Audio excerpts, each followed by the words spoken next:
الحمد لله نحمده ونستعينه ونستغفره ونؤمن به ونتوكل عليه ونعوذ بالله من شرور أنفسنا ومن سيئات أعمالنا من يهده الله فلا مضل له ومن يضلله فلا هادي له ونشهد أن لا إله إلا الله وحده لا شريك له ونشهد أن سيدنا وحبيبنا ومولانا محمدا عبده ورسوله أرسله بالحق بشيرا ونذيرا وداعيا إلى الله بإذنه وسراجا وقمرا منيرا أما بعد فأعوذ بالله من الشيطان الرجيم بسم الله الرحمن الرحيم الرحمن علم القرآن خلق الإنسان علمه البيان الشمس والقمر بحسبان النجم والشجر يسجدان اللهم صل على محمد وعلى آل محمد كما صليت على إبراهيم وعلى آل إبراهيم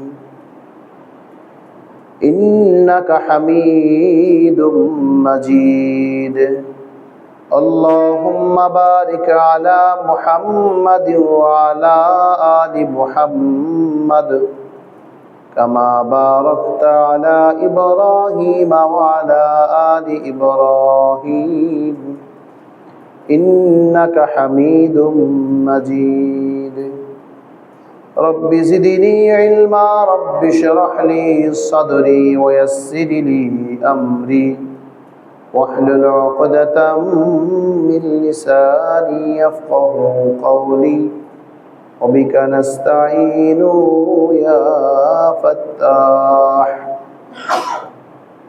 محترم মুসল্লিন কিরাম মহান আল্লাহ পাকের দরবারে অসংখ্য অগণিত শুকর যে মহান প্রতিপালক আপনাকে আমাকে আমাদের সবাইকে রমাদানের প্রথম জুমা এই জুমাতে জুমার নামাজ আদায়ের জন্য প্রথম দিকে মসজিদে আসার তৌফিক দিয়েছেন শুকর আদায় করি আলহামদুলিল্লাহ। মুহতারাম হাজিরিন, রমাদান এমন একটা মাস যে মাসটাকে আল্লাহ পাক রব্বুল আলামিন ঈমানদারের জন্য অত্যন্ত গুরুত্বপূর্ণ, এতই গুরুত্বপূর্ণ করেছেন যে মাসের সাথে অন্য কোনো মাসের তুলনা হয় না। মানুষের ঈমানের সবচেয়ে গুরুত্বপূর্ণ একটা বিষয় হলো তাকওয়া। আমরা যে বলি মুত্তাকি হও, তাকওয়া অর্জন করো, সেই তাকওয়া অর্জনের মাস হচ্ছে রমাদান মাস।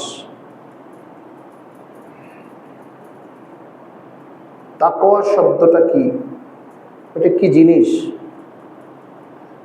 এটা শুধু আমরা বলি, কিন্তু এটা বিস্তারিত ব্যাখ্যাটা আমাদের সমাজে খুব কম সংখ্যক মানুষই আছে এটা জানে। তাকওয়া এটা একটা,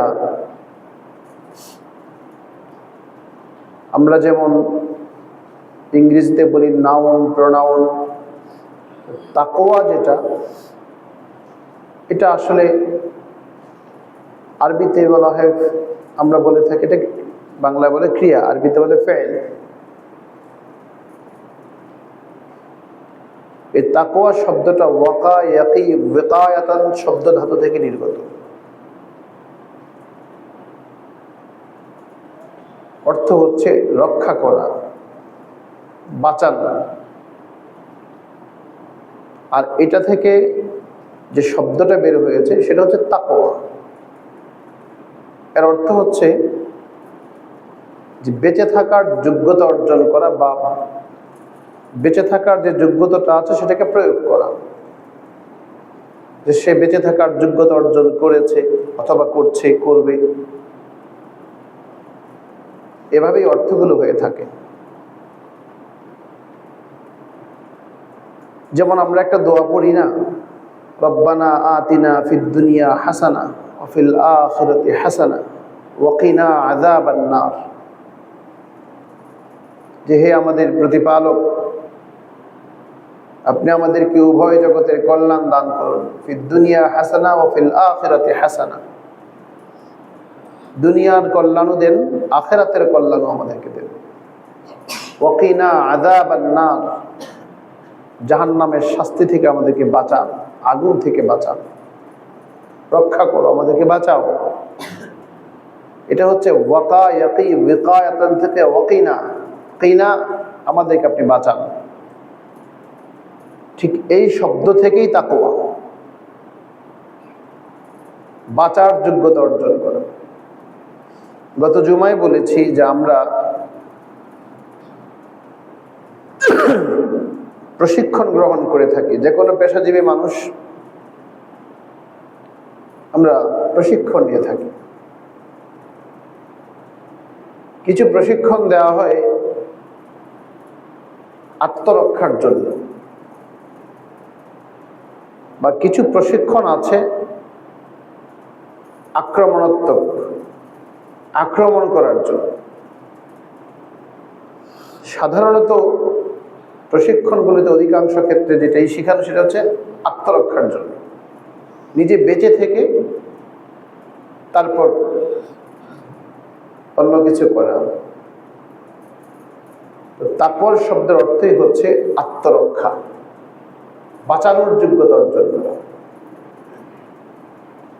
আর মুত্তাকিন তাকেই বলা হয় মুত্তাকি, যে অন্যায় অপরাধ থেকে নিজেকে গুটিয়ে রাখতে পারে, অন্যায় অনাচার অবিচার থেকে যে নিজেকে নিবৃত রাখতে পারে, এবং অন্যায় অপরাধ অবিচার থেকে নিজেকে যে বাঁচিয়ে রাখতে পারে, তাকেই বলা হয় মুত্তাকি।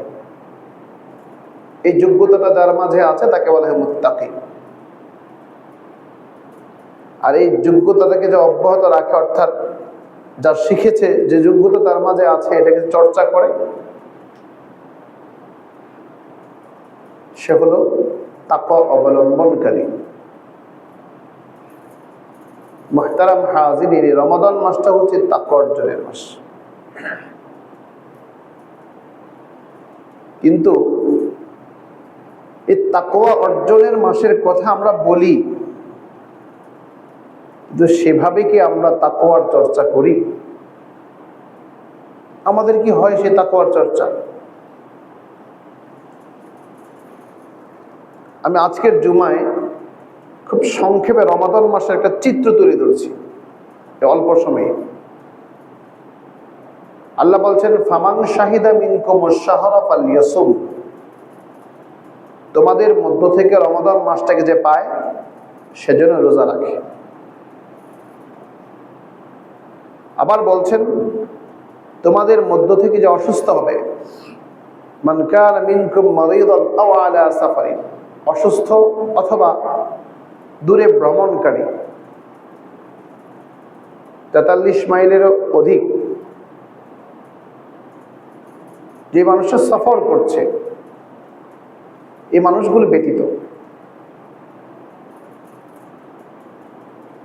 মান কানা মিনকুম মারিদান আও আলা সাফারিন ফাইদ্দাতুম মিন আইয়ামিন উখর, এই যে অসুস্থতা এবং ভ্রমণের কারণে সেই যে রোজাগুলো তার ভাঙতে হয়েছে, সেই রোজাগুলিকে অন্য মাসে এটাকে পূরণ করবে। রমাদান মাসে অসুস্থতার কারণে রোজা ছাড়তে হয়েছে, এটাকে সে অন্য মাসে পূরণ করবে। আল্লাহ বলেন, ইউরিদুল্লাহু বিকুমুল ইউসরা ওয়ালা ইউরিদু বিকুমুল উসর, যে আমি তোমাদের জন্য সহজ করতে চাই, জটিল কিছু করতে চাই না। ওয়ালিতুকমিলুল ইদ্দা, রমাদান মাসের এই সংখ্যাটা যে পূরণ করবে, এটা 29 হতে পারে, 30 হতে পারে। ওয়ালিতুকমিলুল ইদ্দাতা ওয়ালিতুকাব্বিরুল্লাহ, রমাদানের এই সংখ্যাটা যে পূরণ করবে, এখন সে তাকবীর বলবে। এই তাকবীর বলে বলেই সে ঈদগাহে যাবে ঈদের নামাজ আদায়ের জন্য। এই আয়াত কিন্তু পুরোপুরি রমাদান মাস এবং ঈদ কার জন্য সেটাও বলে দেয়। এখন আমরা এই রমাদানটাকে এত স্বাগত জানাই, এত কিছু বলি, এত কিছু আয়োজন করি, কিন্তু আসলে রমাদান মাসের তাকওয়া যেভাবে অর্জন করতে হয় সেটা করি না। এর মধ্যে রমাদান গুরুত্বপূর্ণ হওয়ার অন্যতম একটা কারণ হচ্ছে নুজুলে কোরআন, কোরআনের অবতরণ। দেখুন, আল্লাহ তিনি মহান, তিনি মহান, তিনি সব কিছুর স্রষ্টা এবং সবকিছুর মালিক।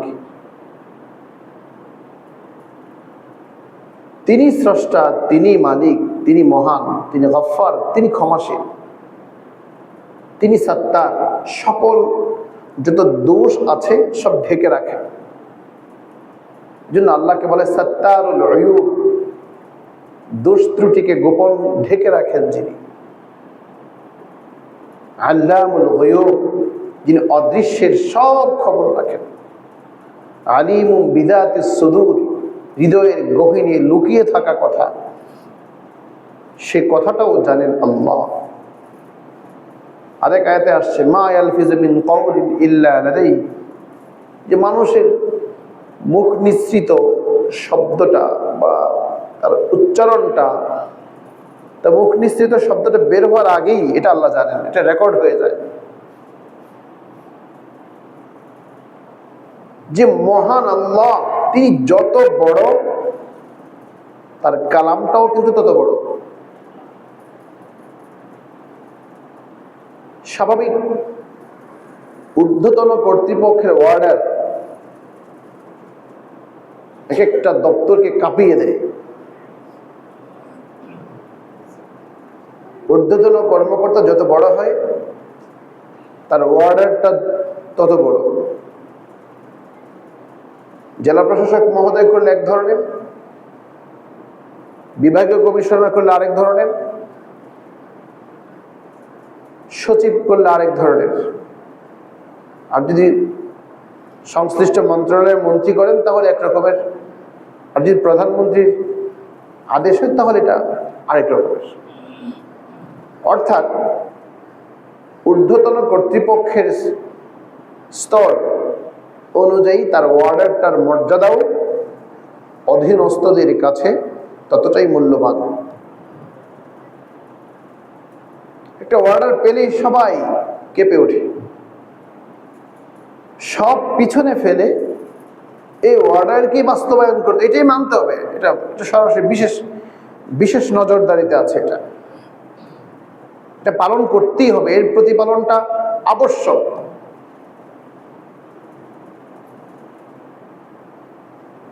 আর যখন কোনো পত্র, গুরুত্বপূর্ণ পত্র পাঠানো হয়, যত বড় গুরুত্বপূর্ণ পত্র, সে পত্র বাহকটাও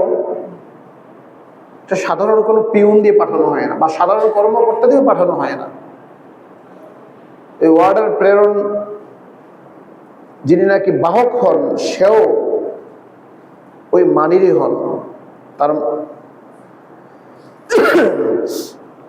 তিনিও সেই উচ্চ পর্যায়ের একজন কর্মকর্তাই হয়ে থাকেন। মুহতারাম হাজিরিন, দুনিয়ার এই জিনিসটাকে আমরা সবাই বুঝি, আমরা এই জিনিসটাকে খুব ভালোই বুঝি যে কিভাবে কোনটাকে গুরুত্ব দিতে হবে, কোনটাকে একটু অবহেলা করা যাবে, কোন ফাইলটাকে পিছনে রেখে কোনটাকে প্রাধান্য দিতে হবে, এবং এটা পাঠানোর ব্যবস্থা কিভাবে করতে, এগুলো আমরা সব বুঝি। এই দুনিয়ার জিনিসটা আসলো কোথা থেকে? এই বিষয়টা কার মাথায় আসলো যে সেই সিস্টেম চালু করেছে যে এইভাবেই করতে হয়? এটা কোথা থেকে আসছে? এই জিনিসটা যদি আমরা ভাবতাম, তাহলে আমরা আমাদের ধর্মের মর্যাদা, ধর্মগ্রন্থের মর্যাদা, আমাদের স্রষ্টার মর্যাদা এসব বুঝে আসতো। আল্লাহ তিনি মহান,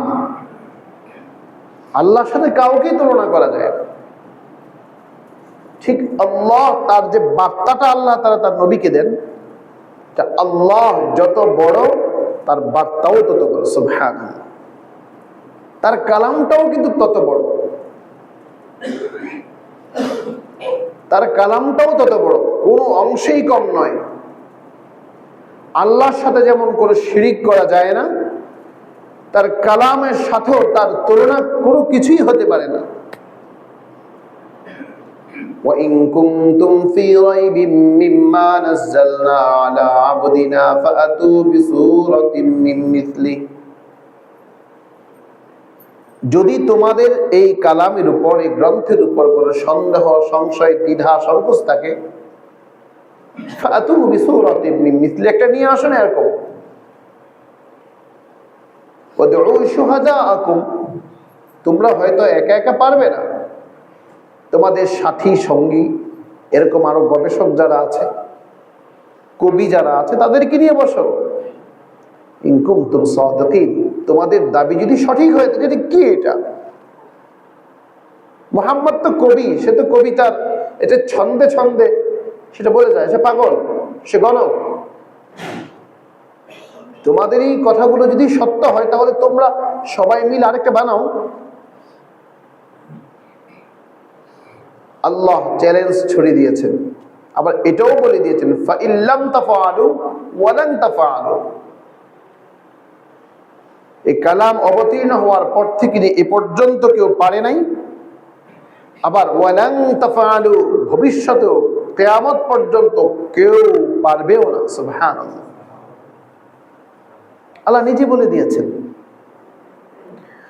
আল্লাহর সাথে যেমন শিরিক করা যায় না, তার কোনো তুলনা নাই, তিনি অতুলনীয়, তার কালামটাও অতুলনীয়, এটা বানানো যায় না, এটাকে রচনা করা যায় না, এটাকে রচনা করা যায় না। আবার আল্লাহ পাকের কালামের যিনি বাহক, আল্লাহ যার মাধ্যমে এই কালামটাকে পাঠিয়েছেন,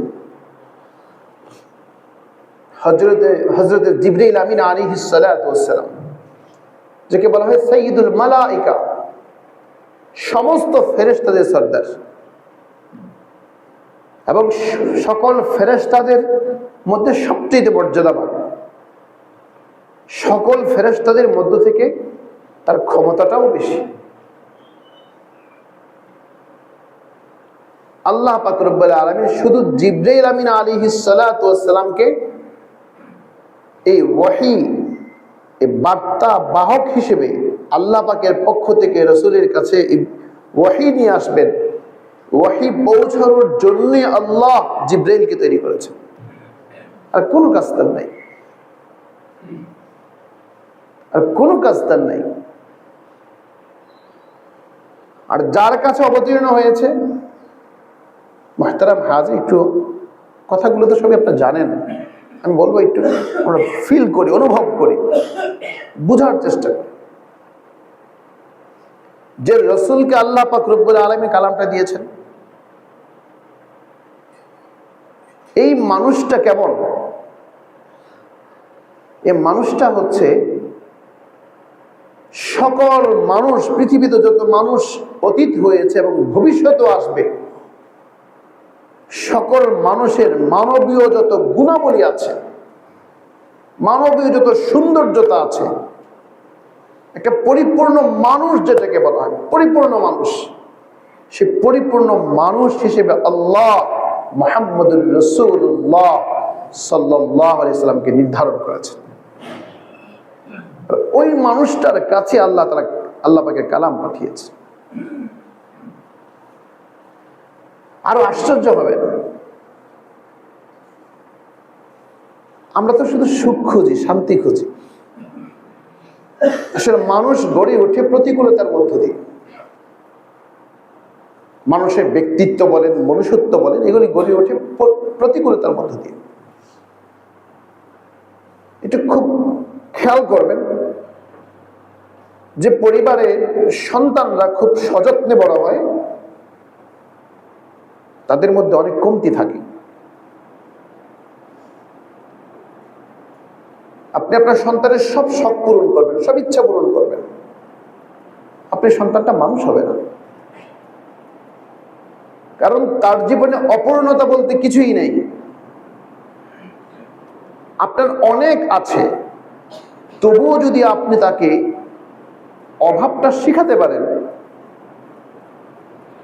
অভাব যদি আপনার সন্তানকে শিখাতে পারেন, তাহলে আপনার সন্তান মানুষ হবে।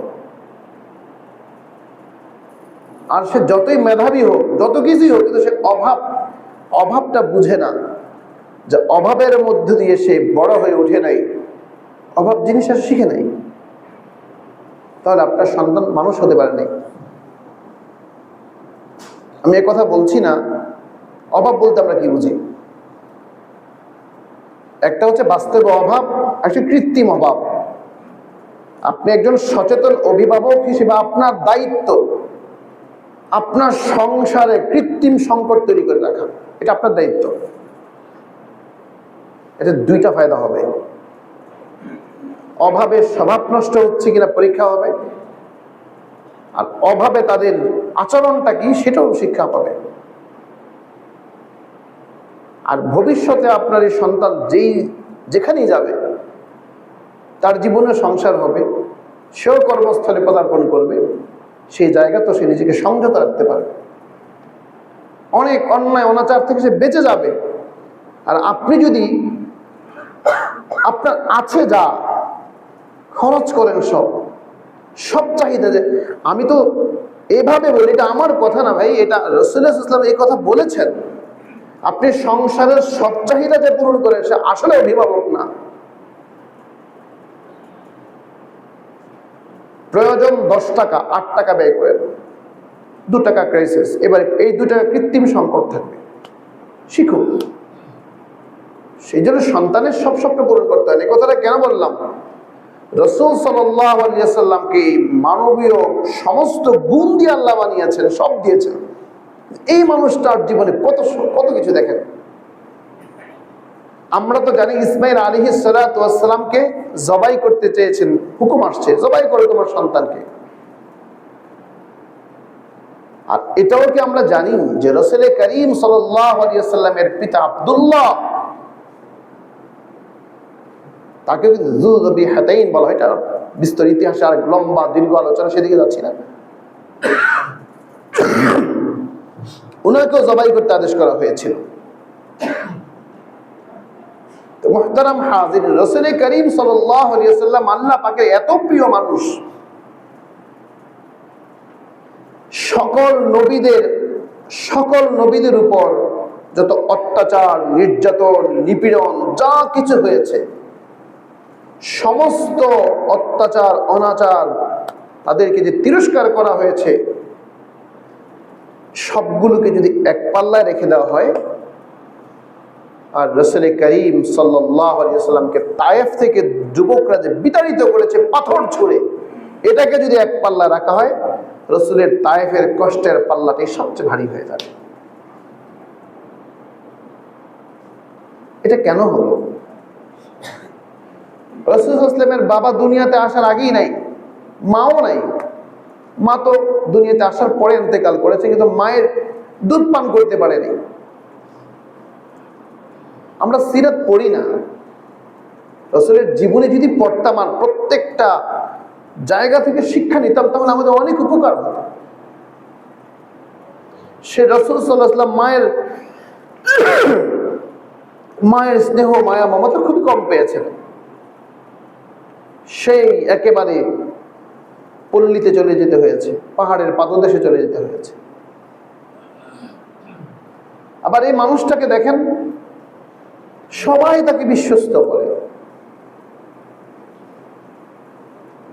চাচার সাথে যখন যাচ্ছেন বিভিন্ন জায়গায়, সেখানকার পাদ্রীরা, ইহুদিদের বড় বড় শিক্ষিতরা তার দেখে বলতেছে, হ্যাঁ তোমার ভাতিজা সে তো অনেক ভালো, সে একদিন তোমার বংশকে উজ্জ্বল করবে, তার হাতে বিশ্ব শান্তি ফিরে আসবে, তোমরা একটা এই মর্যাদাপূর্ণ জাতিতে পরিণত হবে। অনেক ভবিষ্যৎবাণী তারা করেছে। যে এই সমাজের মানুষগুলো তাকে বিশ্বস্ত বলে আখ্যায়িত করেছে এবং সব তার কাছে ছিল। এই সমাজ ঠিক উল্টে গেল শুধু যখন একটা কথা বলল যে এই সব কিছু মিথ্যা, তোমরা যার উপাসনা করো এগুলো ভুল, এটা করা যাবে না।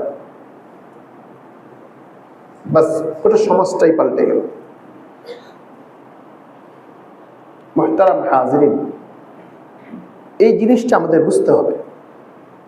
জনপ্রিয়তাও আছে, আবার জনরোষও আছে, দুটাই আছে একসাথে, একই মানুষের ব্যাপারে। একই মানুষের ব্যাপারে জনপ্রিয়তা, প্রশংসা, ভাসছে উনি আল্লাহ আমিন। আবার এই মানুষটা জনরোষে পড়ছেন। জনরোষে পড়ছেন তিনি বাস্তব সত্যকে বলার কারণে। জনপ্রিয়তা অর্জন করছেন, যেই জনপ্রিয়তা যে কারণে অর্জন করেছেন সেটাও বাস্তবসম্মত। উনি বিশ্বস্ত মানুষ, তাই জনপ্রিয়। আর উনি যা বলছেন সেটাও এক আল্লাহর কথা বলছেন, সেটাও বাস্তব। এক বাস্তবতার কারণে জনপ্রিয়, আরেক বাস্তবতার কারণে জনরোষে পড়েছে। এই মানুষটার কাছে আসলো কালামুল্লাহ। এই কালামুল্লাহ যখন আসে, হযরত খাদিজাতুল কুবরা রাদিয়াল্লাহু তাআলা আনহা থেকে বর্ণিত, তিনি বলেন এই কথা যে এতই কাঁপছিলেন, এত ভার, খুব ভার, এটা একটা দায়িত্ব, এটা ভার। এই ভারটা যখন গ্রহণ করছিল সেরকম খুব কাঁপছিলেন, তখনই কম্বল দিয়ে জড়িয়ে রাখা হয়েছিল। ইয়া আইয়ুহাল মুযাম্মিল কুমিল লাইলা ইল্লা কালিলা, হে কম্বলওয়ালা উঠো, দাঁড়াও, রাতের বেলা তুই নামাজ পড়ো। আউযিদ আলাইহি ওয়া রাত্তিলিল কুরআন তারতিলা, আরে তোমার উপর যে কোরআন অবতীর্ণ হয়েছে এটাকে বৃদ্ধি করো, খুব তেলাওয়াত করো, এটাকে পড়ো। ইয়া আইয়ুহাল মুদ্দাসসির কুম ফাআনযির ওয়া রাব্বাকা ফাকাব্বির ওয়া সিয়াবাকা ফাতাহহির, উঠো, দাঁড়াও, তুমি যেটা পেয়েছো এটা তোমার সম্প্রদায়কে বলো, সম্প্রদায়কে ভয় দেখাও, জাহান্নামের আগুন থেকে বাঁচার কথা বলো। রাসূল করিম সাল্লাল্লাহু আলাইহি ওয়াসাল্লামকে আল্লাহ তাআলা এভাবেই কোরআন অবতীর্ণ করে দিয়েছে। আর এই কোরআনটা কি? আমরা যে কোরআন কোরআন বলি, কোরআনটা কি? কোরআন হচ্ছে সকল জ্ঞানের ভান্ডার, সব জ্ঞানের ভান্ডার এখানে। আমরা তো মনে করি এই যে বিশ্ববিদ্যালয়ে পড়াশোনা যারা করেন, ডিগ্রি, এটা একটা কারণও আছে। কারণ হচ্ছে কি জানেন, আমরা যারা কোরআন হাদিস নিয়ে পড়াশোনা করেছি বা করি, আমরা নিজেদেরকে সেভাবে উপস্থাপন করতে পারিনি সমাজে। এখন আমরা তিনটা জিনিস নিয়ে খুব ব্যস্ত। এখনো মাহফিল করি খুব বেশি, আর টাকার বিনিময়। আরেকটা হচ্ছে আমরা কোরআনকে শুধুমাত্র দেখাই এটা আখিরাতের জন্য, এটা পড়লে এই সওয়াব হবে, সেই সওয়াব হবে, এটা ওইদিকে দেখাই। আরেকটা হচ্ছে শুধু মসজিদে পড়ে আছি বা মাদ্রাসায় পড়ে আছি। যে এই কোরআন এ কোরআন আমি চর্চা করে কি উপকৃত হয়েছে, বা এ কোরআন আমার পরিবার চর্চা করে কি উপকৃত হয়েছে, অথবা এই কোরআনের গণ্ডির ভিতরে থেকে আমি সমাজ কল্যাণমূলক কাজ কতটুকু করতে পেরেছি, এগুলি আমরা সেভাবে প্রকাশ করতে পারি। যার কারণে এই কোরআনের কথা বললো, আমি যদি আপনাদেরকে 1000বার চিল্লায়ও যদি বলি কোরআনই একমাত্র জ্ঞানের ভান্ডার, সব তুচ্ছ বাকি সব, আপনি বলেন হুজুর পাগল হয়ে গেছে। না, আমি সত্যিটাই বলছি। এই সায়েন্স বলেন, আর্টস বলেন, কমার্স বলেন, এই যা কিছু বলতেছেন, যা কিছু বলেন, এই সবই তো তুচ্ছ, এগুলি কিছুই না। এগুলোর নাম পড়াশোনা নয়। এগুলো যদি পড়াশোনা হতোই তাহলে তো আল্লাহ এভাবে বলতেন না যে আল্লামাল কোরআন খালাকাল ইনসান। আবার এটাও বলতেন না আল্লামাল ইনসান মা লাম ইয়ালাম, মানুষকে আমি শিখিয়েছি যা মানুষ জানতো না। এখন আপনি হয়তো প্রশ্ন জাগতে পারে যে হুজুর যে কথা বলছেন ওগুলিও তো আল্লাহই শিখাইছে। হ্যাঁ, আল্লাহই শিখাইছে। যে প্রথমে কিন্তু একটা এক্সাম্পল দিয়েছি যে অর্ডারটা আপনার অফিসে, আপনার দপ্তরে আসে, এই অর্ডারটা আপনার কাছে মূল্যবান হয় কিভাবে? ঊর্ধ্বতন কর্মকর্তা স্তর অনুযায়ী। এটা যদি সরাসরি সচিবের আদেশ থাকে এক ধরনের গতি সঞ্চালন করে, এটা যদি মন্ত্রীর আদেশ থাকে আরেক ধরনের সঞ্চালন হয়, এটা যদি প্রধানমন্ত্রীর সরাসরি অর্ডার থাকে তাহলে এটা সবচেয়ে দ্রুত গতিতে কাজ হয়। এই নীতিটা আসলো থেকে? এটা ওই যে ওয়াহি, আল্লাহর আদেশ। আর আল্লাহ যার মাধ্যমে দিয়েছেন জিবরাইল আমিন আলাইহিস সালাম, যার কাছে আসছে রাসূল সাল্লাল্লাহু আলাইহি ওয়াসাল্লাম। আর এই কোরআন ততটাই মূল্যবান, আল্লাহ যত বড় কোরআন তত বড়। হাদিসে রাসূল কি বলে দেখেন, খায়রুকুম মান তাআল্লামাল কোরআন, তোমাদের মধ্যে উৎকৃষ্টতম ব্যক্তি, উৎকৃষ্টতম ছাত্র সেই যে কোরআন শিখে। সুবহানাল্লাহ বলবেন না? উৎকৃষ্টতম শিক্ষক, শ্রেষ্ঠ শিক্ষক সেই ও আল্লামাহু, যেটাকে শিখায়। এটা আমরা বুঝবো না, এই হাদিসের মর্ম আমরা বুঝবো না। কেন জানেন? কারণ আমাদের দেশে এটা প্রয়োগটা নেই। আপনি উন্নত বিশ্বে দেখবেন, বিভিন্ন দেশে দেখবেন, বিশ্ববিদ্যালয়ের যারা প্রফেসর এবং বিভিন্ন হেড অফ দ্য ডিপার্টমেন্ট যারা আছেন তাদেরকে প্রাইমারি শিক্ষক বানিয়ে দেওয়া হয়, ওখানে বাচ্চাদেরকে পড়ানোর জন্য দেওয়া হয়। এর কিছু কারণ আছে। একটা কারণ হলো আপনার যিনি শিক্ষক, বাচ্চাদের সাথে যখন সে মিশে তো তার মস্তিষ্কে এক ধরনের গতি আসে, এক ধরনের ভাবনা আসে। এই গতি বা ভাবনা কি করে মানুষকে প্রফুল্ল রাখে, মস্তিষ্ক সতেজ হয়। এই জন্য একটা হাদিসে কিন্তু আসছে, এক হাদিস, এক রাসূল একদিক দিয়ে যাচ্ছেন, যাওয়ার পথে সাহাবায়ে কেরাম রাসূলের সাথে আছেন, কিন্তু পাশে যে বাচ্চারা আছেন তাদের মাথায় হাত বুলাচ্ছেন রাসূল, সাহাবায়ে কেরামরা দাঁড়িয়ে আছে। তখন রাসূল বলছেন, তোমরা কেমন মানুষ, এই শিশুদেরকে দেখে তাদের মাথায় হাত বুলিয়ে দেও না, তাদেরকে কুলে তুলে নেও না, তাদের সাথে একটু বিনোদন করো না, কেমন মানুষ তোমরা? তোমাদের হৃদয় রেখে পাথর হয়ে গেছে। এজন্য শিশুদের সাথে বড়দের মিশতে হয়।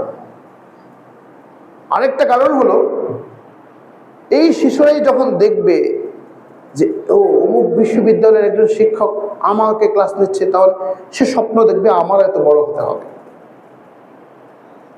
আমাকে এত বড় হতে হবে।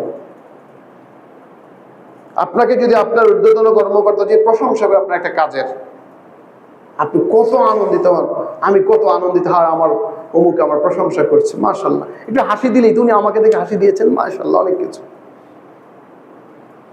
মুহতারাম হাজির, কোরআন এবং সুন্নাহ, এই যে রাসূল এই জন্যই বললেন তোমাদের মধ্যে উত্তম ছাত্র সে যে কোরআন শিখে, উত্তম শিক্ষক সে যে কোরআন শিখায়।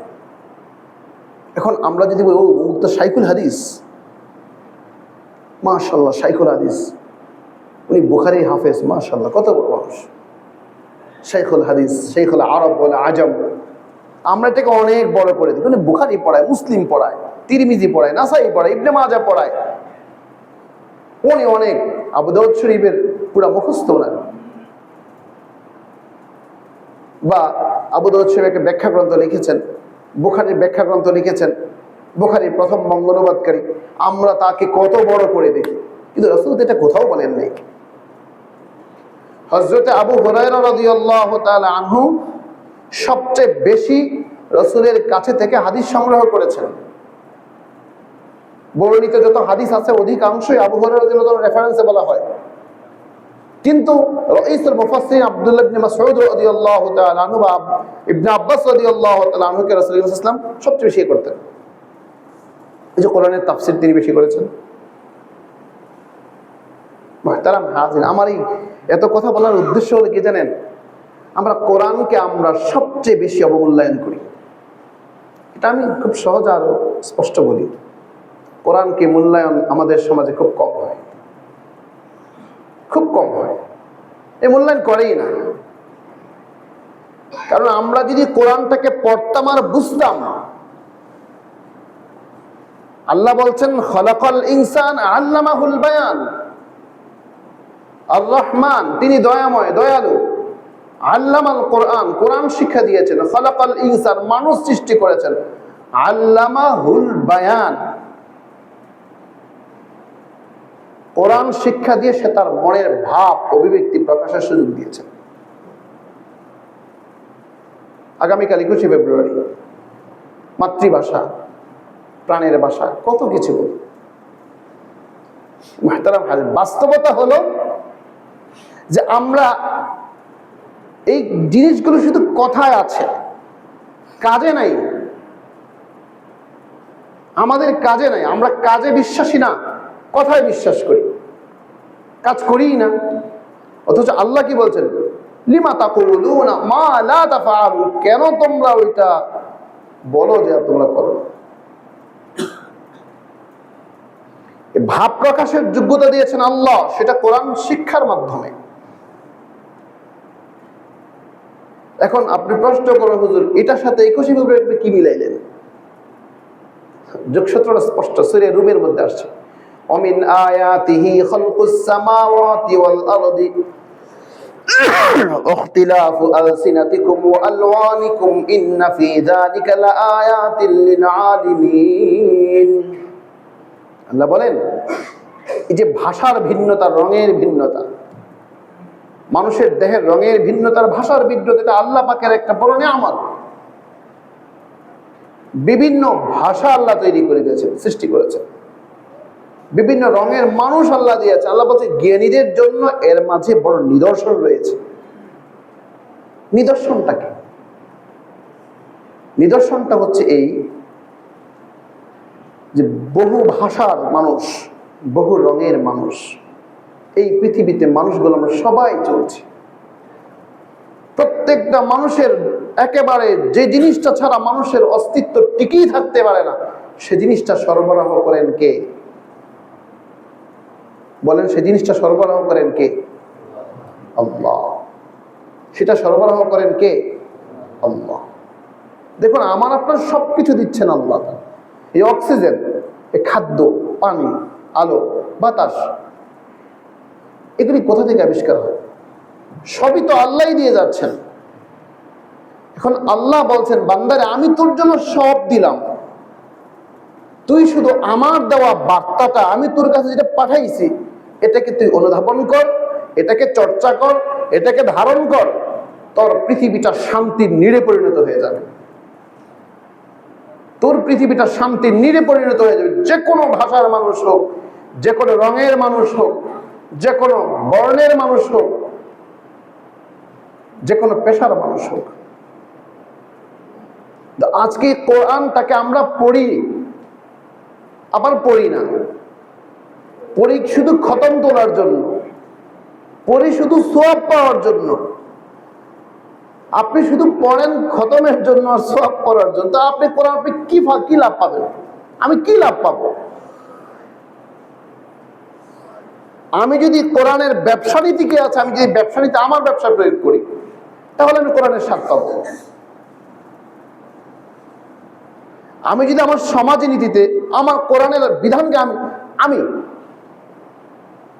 আমি যদি প্রয়োগ করি, আপনি যদি প্রয়োগ করেন, তাহলে কোরআনের সুফলটা ভোগ করা যাবে। নয়তো এই কোরআন তো ভাই, এই যে আমরা বলি যে কোরআন পড়লে সব, হ্যাঁ হয়, শুধু তো এই কোরআন এর জন্য নয়, এর জন্য না। আচ্ছা বলুন, আপনার স্কুলে অ্যাসেম্বলি হয় না? অ্যাসেম্বলি হয় কিনা স্কুলে? কেন হয় না? তার মেধা, মস্তিষ্ক, চিন্তা চেতনা একমুখী করার জন্য, এক কথা প্রকাশ। তার চিন্তা চেতনা, তার ভবিষ্যৎ যে লক্ষ্যটা, সেটা যেন সব শিক্ষার্থী এক হয়। এই জন্য কি বলা হয়, অ্যাসেম্বলিতে সব শিক্ষার্থীরা একদম, শিক্ষক তাকে একদম সতর্ক করে, এমনকি নির্দেশনা এটাও আছে, সব শিক্ষকরা তখন অ্যাসেম্বলিতে থাকতে হবে। এতে করে আমরা শুধু মনে করি যে অনুপস্থিতি যাচাইয়ের জন্য, না, তা না। উদ্দেশ্য কিন্তু মহান, বড় একটা উদ্দেশ্য। এটা হচ্ছে সবার চিন্তা চেতনা ভাবনাকে একমুখী করার জন্য। শুধু উপস্থিতি নিশ্চিত কথা না, এটাও আছে উদ্দেশ্য, কিন্তু এটা নয়। তো আল্লাহ তারা পড়লে যে সব, সে কথা কেন বললেন? আমি যখন আয়াতটা পড়বো, আমার তেলাওয়াত হবে, সওয়াব হবে, সাথে সাথে আমার আল্লাহর নির্দেশটা মাথায় আসবে, আমি মানতে আগ্রহী হব। প্রতিদিন অ্যাসেম্বলির মাধ্যমে যেমন আমার চিন্তা ভাবনাকে একমুখী করা হয়, এই অতিমাত্রায় তেলাওয়াতের মধ্য দিয়ে আমার রুচি, আমার বৈশিষ্ট্য, আমার মনোযোগ, আমার চিন্তা, আমার লক্ষ্য, আমার স্রষ্টা, আমার কি করণীয়, সব কিছু একমুখী করার জন্যই তেলাওয়াতকে অধিক পরিমাণ করতে বলা হয়। আর তেলাওয়াত করলেই সওয়াব হবে, সেজন্য আল্লাহ সওয়াবটাকে দিয়ে দিয়েছেন। আমি কথাটা বুঝাতে পেরেছি? আমি এত কিছু ঘুরিয়ে বলেছি কারণ আমার শ্রোতারা আলহামদুলিল্লাহ বুঝে, যার কারণে আমি এইভাবে বলেছি, নয়তো অন্যভাবে বলতাম। মুহতারাম হাজির, আসুন না সবাই তেলাওয়াত করি। আর এই তেলাওয়াতের উদ্দেশ্য কিন্তু আমার শুধু পঠন নয়, পঠন ধারণ পড়তে হবে, ধারণ করতে হবে, চর্চা করতে, তাহলে আমরা সুফল পাবো, নয়তো সুফল ভোগ করা যাবে তো ইনশাআল্লাহ। এজন্য মুহতারাম হাজির, আমরা কথায় নয়, আমরা কাজ করি, কাজটাই হলো মেন জিনিস। 21শে ফেব্রুয়ারি দেখুন, আপনার সন্তান ইংরেজি কথায় কথায় ইংরেজি বলতে পারে। আমি সেদিন আশ্চর্য হয়ে গেলাম, কোন এক, সে কখনো স্কুলে যায় নাই, কিছুই পড়ে নাই, মাদ্রাসায় পড়ে নাই, স্কুলে, সে আমার সাথে কথা বলতে গিয়ে, আরে কি সুন্দর কথা, কথায় কথায় ইংরেজি শব্দ ব্যবহার করছে। তখন আশ্চর্য হয়ে গেলাম, সে তো শুনতে গিয়ে, মানে সে মনে হয় 5 মিনিট কথা বলতে গিয়ে অনেকগুলো ইংরেজি শব্দ ব্যবহার করছে। আমরা ভাষাকে শুধু বলি, আমার ভাই রক্তে রাঙানো 21শে ফেব্রুয়ারি, আমি কি ভুলিতে পারি? এই ভাষা ভুলে গেছে। শুদ্ধ লিখন পঠন, এটা আমাদের মধ্যে এখন নাই।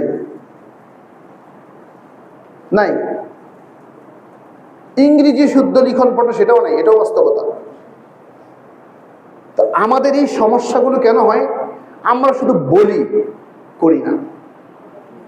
যেন মাতৃভাষার গুরুত্ব, আপনার সন্তানকে যে ভাষায় আপনি পড়ান না কেন, আমি বলবো মাতৃভাষার যেই শুদ্ধতা, আপনি আপনার সন্তানের সাথে দেখুন, রাসূল সাল্লাল্লাহু আলাইহি ওয়াসাল্লামকে হালিমাতুস সাদিয়া রাদিয়াল্লাহু তাআলা দুধমার কাছে দেওয়া হলো।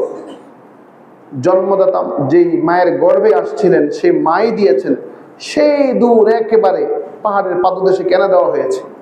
ঐতিহাসিকরা, গবেষকরা সেখানে কয়েকটা কথা বলেন। এক হচ্ছে, ওই অঞ্চলের মানুষের ভাষা ছিল খুব শুদ্ধ, আরবি ভাষায় তারা খুব শুদ্ধ ভাষা বলতো। এই জন্য রাসূল বলতেন, আনা আফসাহুল আরব, আমি সবচেয়ে বড় সাহিত্যিক, আমার ভাষার মাধুর্যতা, ভাষার পাণ্ডিত্য আমার কাছে বহু আছে। এই জন্য মুহতারাম হাজিরিন, এই 21 যেন শুধু আমাদের কথায় না থাকে, আমরা শুধুমাত্র পুষ্পস্তবক অর্পণ আর কিছু কবিতা, কিছু রচনা, আবৃত্তি শেষ। আপনার সন্তানকে শুদ্ধ কথা শেখান। শুদ্ধ বর্ণের উচ্চারণ শুদ্ধ হলে পরে সন্তান লিখতে পারবে, তার ভাষা এটাকে প্রয়োগ করতে পারবে। আর শুদ্ধ ভাষায় যে কথা বলে তার মধ্যে শালীনতা কিন্তু এমনিতে চলে আসে। আজকের জুমার আলোচ্য বিষয় যেটি আমি এটাই বোঝাতে চেয়েছি, এই কোরআন আল্লাহ পাকের অবতীর্ণ, আল্লাহ আমাদেরকে দিয়েছেন রাসূল সাল্লাল্লাহু আলাইহি ওয়াসাল্লামের কাছে। এই কোরআন তত বড়, আল্লাহ যত বড়। আর আমি যদি সেই মহান কালামটাকে পড়ি, শুধু পড়েই ক্ষান্ত নয়, এটাকে আমি যদি ধারণ করি, আমি কোরআনের সুফল পাব। রমাদান হচ্ছে সে কোরআনের মাস। রমজান মাসের মর্যাদার অন্যতম এবং প্রধানতম কারণ হচ্ছে এই মাসে আল্লাহ তাআলা তার গ্রন্থ, তার কালাম, তার বার্তা, সরাসরি কার বার্তা বলেন তো? জোরে বলে, এটা কার বার্তা? নবীন না, কার? আল্লাহর কালাম, আল্লাহ পাকের কথা। এটা আল্লাহর কথা, খামখেয়ালি কথা মনে করছেন? এটা আল্লাহ পাকের কথা। সে মহান সত্তার, সেই মহান রবের কালাম পড়ব, ধারণ করব, মানবো ইনশাআল্লাহ। পারবো না ভাই? ইনশাআল্লাহ। সন্তানদেরকেও পড়তে বলবো। আল্লাহ তাআলা আমাদের সকলকে রমাদান মাসে প্রতিটা মুহূর্তেই যে কোনো একটা আমলে থাকার তৌফিক দান করুন। অন্তত আপনি অবসর সময় আছেন, মোবাইল থেকে আপনি কোরআনটাকে খুলে পড়েন। আপনি কাজে ব্যস্ত আছেন, ঠুট একেবারে আপনি হালকা আওয়াজে পড়তে পারেন, আস্তাগফিরুল্লাহ আস্তাগফিরুল্লাহ আস্তাগফিরুল্লাহ আস্তাগফিরুল্লাহ। আল্লাহ পাকের ওয়াদা, বান্দারে তুই ইস্তিগফার পড়বি, আমি তোর সব গুনাহকে মাফ করে দেব। আল্লাহ আমাদের সকলকে আমাদের তৌফিক দান করুন। ওমা আলাইনা ইল্লাল বালাগ।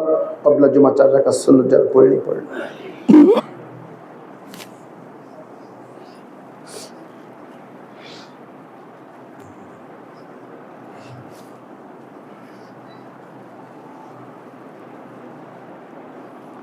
আল্লাহ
প্রত্যেক কাতারের ডান পাশে দান বাক্স রাখা আছে, মেহরবানি করে ছেড়ে দিতে বলা হয়। রমাদান মাস বেশি করে দান করার চেষ্টা করুন। যে মসজিদে যাবেন, নামাজ পড়বেন, সেখানে কিছু না কিছু দান করার চেষ্টা করবেন। একদম বাহিরে যারা আছেন, একজন ভাই হাতে হাতে উঠে নিলে ভালো হয়। বেশি করে দান করার চেষ্টা করুন। এখানে অনেক খরচ, মসজিদে বিদ্যুৎ বিলে অনেক আসে।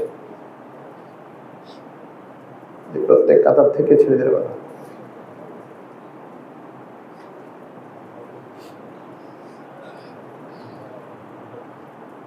এখানে ব্যবসায়িক যারা আছেন, মেহরবানি করে সকলের কাছে একটা অনুরোধ থাকবে,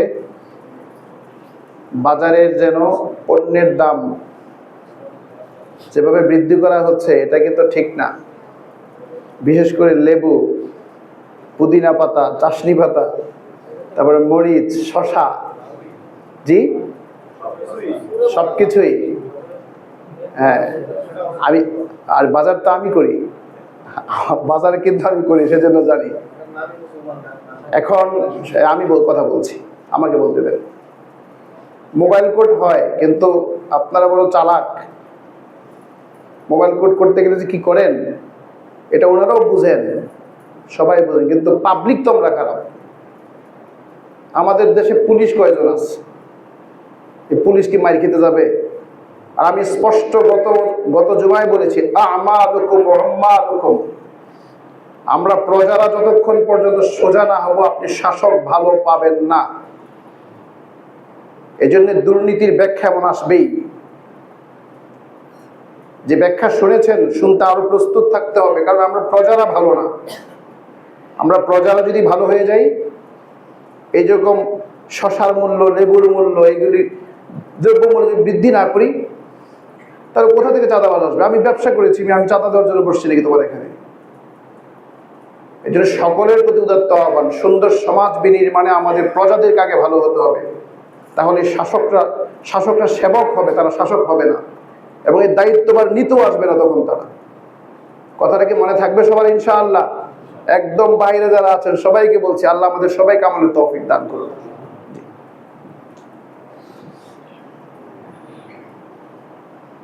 আল্লাহু আকবার, আল্লাহু আকবার, আল্লাহু আকবার, আল্লাহু আকবার। আশহাদু আন লা ইলাহা ইল্লাল্লাহ, আশহাদু আন লা ইলাহা ইল্লাল্লাহ, আশহাদু আন্না মুহাম্মাদার রাসূলুল্লাহ, أشهد أن محمدا رسول الله، أشهد أن محمدا رسول الله، حي على الصلاة، حي على الصلاة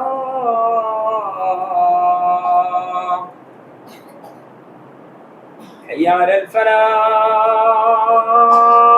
لا حول ولا قوة إلا حي على الفلاح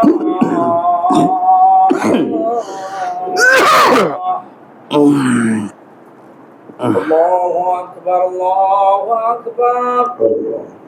لا إله إلا الله. الحمد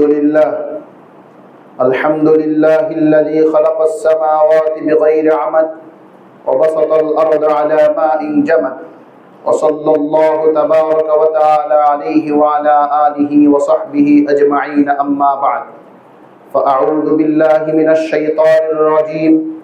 الرحمن علم القرآن خلق الإنسان علمه البيان. أحباء في الله، هذا الشهر شهر رمضان. أنزل الله سبحانه وتعالى في هذا الشهر كلام الله عز وجل، ولهذا قال: شهر رمضان الذي أنزل فيه القرآن هدى للناس وبينات من الهدى والفرقان. أحباء في الله، هذا الكلام كلام الله عز وجل. نحن نتلو هذا الكلام في كل يوم، ولكن بعض الناس يظنون الكلام نحن نتلو هذا، ولكن أحباء في الله علينا الاتباع هذا الكلام. ولهذا قال النبي صلى الله عليه وسلم: اتبعوا هذا الكلام، لأن هذا من الله. أنزل الله سبحانه وتعالى هذا الكلام هداية، ولهذا قال: هدى للناس وبينات من الهدى والفرقان. فمن شهد منكم الشهر فليصم، ومن كان مريضا أو على سفر فعدة من أيام أخر، يريد الله بكم اليسر ولا يريد بكم العسر، ولتكملوا العدة ولتكبروا الله على ما هداكم ولعلكم تشكرون. أحباء في الله، خصوصا نحن في كل أهل الأطفال هم يتلون الكلام، ولكن قال الله سبحانه وتعالى: وإذا تليت عليهم آياته زادتهم إيمانا. علينا التلاوة، والتلاوة هذا زيادة الإيمان، ولهذا قال: زدنا هذا الإيمان يزيد وينقص. ولكن بأي سبب هم ينقص الإيمان؟ ترك التلاوة. ولكن قال البخاري: نحن الناس يتلون كثيرة زيادة الإيمان. ولهذا عنوان هذا الحديث النبي صلى الله عليه وسلم في البخاري: الإيمان يزيد وينقص. بارك الله لنا ولكم في القرآن العظيم، ونفعنا وإياكم مسلمين.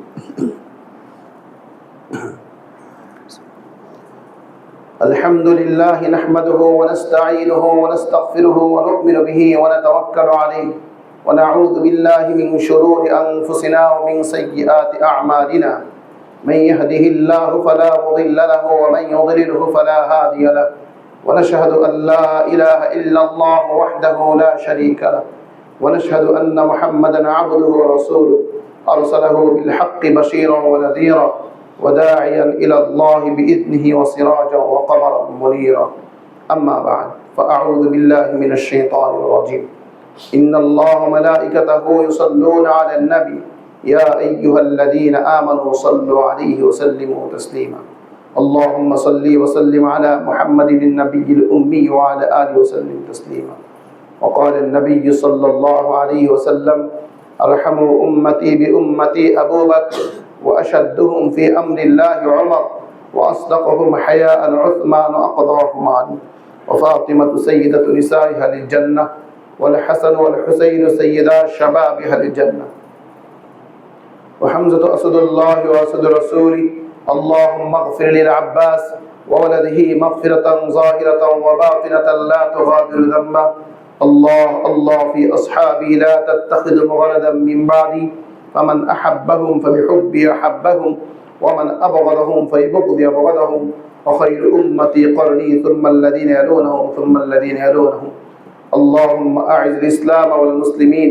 اللهم انصر من نصر دين محمد النبي صلى الله عليه وسلم، واجعلنا منهم، واخذل من خذل دين محمد النبي صلى الله عليه وسلم، ولا تجعلنا منهم. آمين آمين বিরহমাতিকা ইয়া আরহামার রাহিমিন। দাঁড়িয়ে কাতার সোজা করে নিন। একেবারে বাহিরে যারা দাঁড়িয়েছেন ডানে বামে দেখে কাতার সোজা করে নিতে হবে। একটু গায়ে গায়ে মিলে মিলে দাঁড়াই, ভেতরে আর কিছু আসতে পারি।